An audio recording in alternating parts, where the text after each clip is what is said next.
ओम श्री गणेशाय नमः। हमारे हिंदू धर्म में चौथ के व्रत का खास महत्व है। हिंदू महिलाएं हर माह चौथ का व्रत रखती हैं। पंचांग के अनुसार हर वर्ष माघ मास के कृष्ण पक्ष की चतुर्थी तिथि को सकट चौथ का पर्व मनाते हैं। सकट चौथ का पर्व भगवान गणेश को समर्पित होता है और इस बार साल 2023 में 10 जनवरी मंगलवार के दिन सकट चौथ का पर्व मनाया जाएगा। ज्योतिष शास्त्र के अनुसार 12 महीनों में पड़ने वाली चतुर्थी में माघ महीने की चतुर्थी का सबसे खास महत्व होता है। इस दिन भगवान गणेश ने भगवान शिव और मां पार्वती की परिक्रमा की थी। महिलाएं सकट चौथ का उपवास रखकर अपने सुखी वैवाहिक जीवन की कामना करती हैं, साथ ही संतान की दीर्घायु के लिए भी प्रार्थना करती हैं। सकट चौथ के दिन गणेश भगवान के साथ सकटा माता की भी पूजा की जाती है। सकट चौथ का व्रत रखने से भगवान श्री गणेश प्रसन्न होकर अपने सभी भक्तों की संकटों से रक्षा करते हैं। तो आइए जानते हैं साल 2023 में सकट चौथ के दिन रहने वाले शुभ मुहूर्त के बारे में।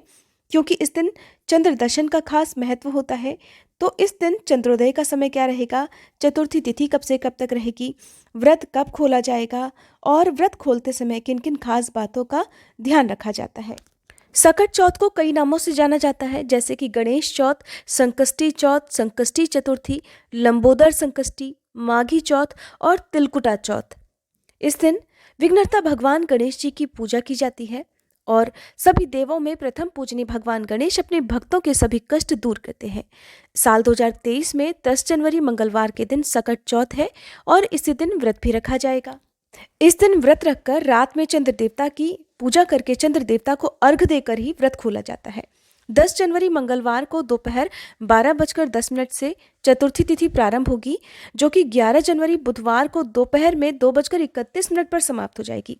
हो सकता है लोगों के मन में ये भी प्रश्न हो कि उदया तिथि के अनुसार तो 11 जनवरी को व्रत रखा जाना चाहिए, लेकिन जो चौथ का व्रत होता है उसमें चंद्र देवता की पूजा की जाती है। ऐसे में चतुर्थी तिथि 10 जनवरी मंगलवार की रात को ही हमें चंद्र देवता की पूजा करने का भी समय प्राप्त होगा, क्योंकि अगले दिन बुधवार को दोपहर में ही चतुर्थी तिथि समाप्त हो जाएगी।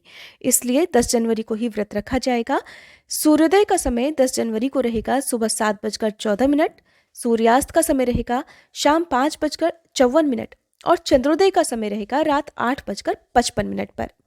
अक्सर ऐसा भी होता है कि रात के समय आसमान में बादल हो या कोहरे के कारण चंद्रमा ना दिखाई दें, तो फिर व्रत कैसे खोला जाएगा, इस बारे में आप इस वीडियो में आगे जानेंगे। इस दिन रहने वाले कुछ शुभ मुहूर्त हैं, जैसे कि ब्रह्म मुहूर्त का समय, जो कि स्नान के लिए सुबह की पूजा के लिए उत्तम होता है, सुबह 5:16 से 6:04 तक रहेगा। अमृत काल का समय रहेगा सुबह 7:13 से 9:01 तक।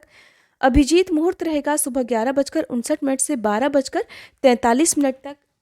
और गणेश चतुर्थी के दिन दोपहर के समय खास तौर पर गणेश भगवान की पूजा की जाती है, तो अभिजीत मुहूर्त के समय भी आप विघ्नहर्ता भगवान गणेश जी की पूजा जरूर करें। किसी भी खास मंत्र का जाप आप इस समय कर सकते हैं। और राहुकाल के समय का भी आपको ध्यान रखना है। शाम 3 बजे से लेकर 4:30 तक राहुकाल का समय रहेगा। इस समय हो सके तो किसी भी शुभ कार्य को, पूजा पाठ से या फिर दान से जुड़े हुए किसी भी कार्य को करने से बचना चाहिए। सकट चौथ के व्रत के दिन आपको गणेश जी की पूजा में कुछ बातों का ध्यान जरूर रखना चाहिए, जैसे कि विघ्नहर्ता भगवान गणेश को भूले से भी तुलसी नहीं अर्पित की जाती है, क्योंकि पौराणिक मान्यताओं के अनुसार गणेश जी ने तुलसी जी का विवाह प्रस्ताव ठुकरा दिया था, जिसके बाद तुलसी जी ने गणेश जी को 2 विवाह करने का श्राप दिया था। तो वहीं गणेश जी ने भी तुलसी जी को एक राक्षस के साथ विवाह करने का श्राप दे दिया था।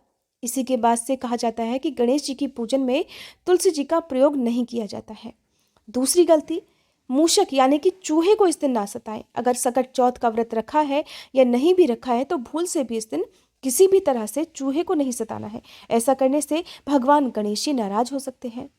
पूजा पाठ में या व्रत के दिन कोशिश करें कि काले रंग के कपड़े ना पहने। कम से कम पूजा करते समय काले रंग के कपड़े नहीं पहनने चाहिए। लाल या पीले रंग का प्रयोग करना शुभ फलदायी होता है।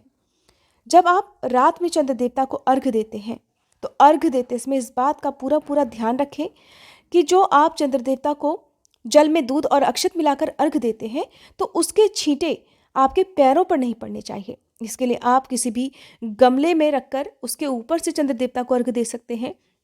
नीचे कोई भी बड़ा चौड़ा बर्तन रख सकते हैं ताकि अर्घ देने वाली जल की एक भी बूंद आपके पैरों पर ना पड़े। क्या करना चाहिए? तो इस दिन खास तौर पर तिल का प्रयोग किया जाता है। तो भगवान श्री गणेश को तिल और गुड़ से बनी हुई मिठाइयों का, लड्डू का, मोदक का, दूर्वा का भोग लगाया जाता है। तिल या तिल से बने हुए जो भी मिठाइयाँ हैं, व्यंजन हैं, उनका दान ज़्यादा से ज़्यादा करना चाहिए। गर्म चीज़ों का, गर्म वस्त्रों का दान करना चाहिए। भूले से भी यदि कोई याचक आपके घर पर आए तो उसे खाली हाथ ना लौटाएं, कुछ न कुछ दान की वस्तु जरूर दें। अब बात करते हैं कि इस दिन अगर रात को चंद्र देवता के दर्शन ना हो पाए किसी कारण से, तो फिर कैसे पूजा करें, क्योंकि चंद्र देवता की पूजा के बिना तो व्रत अधूरा ही रहता है। तो ऐसे में चंद्र दर्शन का जो समय आपको इस वीडियो में बताया गया है, उस समय के बाद से आप कभी भी चंद्र देवता की पूजा कर सकते हैं। उसके लिए अगर आपको चंद्र देवता नहीं दिखाई देते हैं, तो जब आप मंदिर में शाम की पूजा करते हैं, उस समय ही एक प्लेट में आप चंद्र देवता की जो आकृति होती है अक्षत से आप प्लेट में बना लें। छत पर ले जाकर उस प्लेट को, पात्र को, जो भी पूजा का पात्र है उसे रखें और उसी के ऊपर से आपको चंद्र देवता को फिर अर्घ देना चाहिए। मन में चंद्र देवता का ध्यान करें। ओम सह चंद्रमसे नमः इस मंत्र का आपको कम से कम 5 या 7 बार जाप करके 3 बार अपनी ही जगह पर खड़े होकर चंद्र देवता की परिक्रमा करनी चाहिए। ऐसा करने से कहा जाता है कि अगर किसी प्रकार का कोई चंद्र दोष आपकी कुंडली में है या मानसिक तनाव है, किसी भी प्रकार की कोई समस्या आपके जीवन में है, तो चंद्र देवता की कृपा से वो समस्या, वो दुख भी दूर हो जाता है। रात को चंद्र देवता की पूजा करने के बाद ये उपवास खोल लिया जाता है और फलाहार में रात के समय आप मूंगफली, साबूदाना या फिर तिल और गुड़ से बनी हुई जो भी मिठाइयाँ हैं उनका सेवन आप कर सकते हैं। आने वाली वीडियो में आपको सकट चौथ की संपूर्ण पूजा विधि और कुछ खास मंत्र और उपायों के बारे में जानकारी मिलेगी। आप हमारे चैनल पर सकट चौथ की कथा भी जरूर सुनिएगा। ये वीडियो पसंद आई हो तो प्लीज़ वीडियो को लाइक जरूर कीजिएगा।